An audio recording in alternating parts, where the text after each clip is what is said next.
রূপসী ঝর্ণা তার রূপ দিয়ে মানুষের মন কেড়ে নিয়েছে।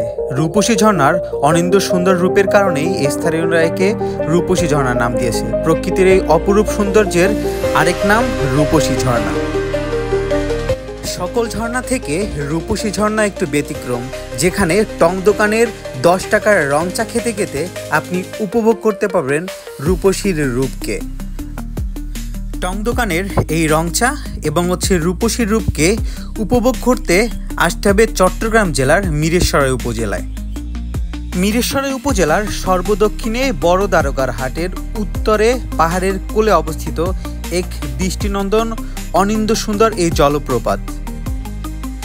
জনপ্রতি 20 টাকা টিকিট কেটে উপভোগ করতে পারবেন বড় কমলদহ এই রূপসী ঝর্ণাকে।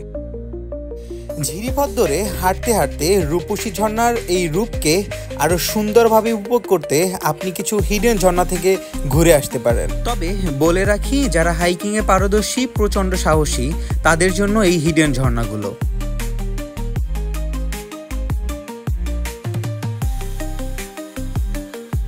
এরপর রূপসী ঝর্ণার উপরে ওঠা যাক।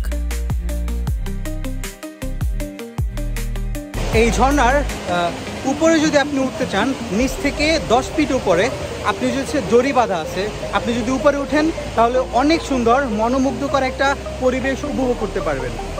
রূপসী ঝর্ণার রূপকে উপভোগ করার পরে এবার উপরিভাগে রয়েছে আরও কয়েকটি হিডেন ঝর্ণা, যার মধ্যে সবথেকে বড় এবং সুন্দর ঝর্ণা হচ্ছে ছাগলকান্দা ঝর্ণা। ছাগলকান্দা ঝর্ণার আরও একটি নাম হচ্ছে কমলক ঝর্ণা। 3 ধাপে ঝর্ণার নিচে মাত্র 1 ধাপ দেখা যায়, বাকি 2 ধাপ দেখতে হলে আপনাকে ঝর্ণা বেয়ে উপরে উঠতে হবে। চারদিকে শুনশান নীরবতা, ভয় ভয় একটা পরিবেশ।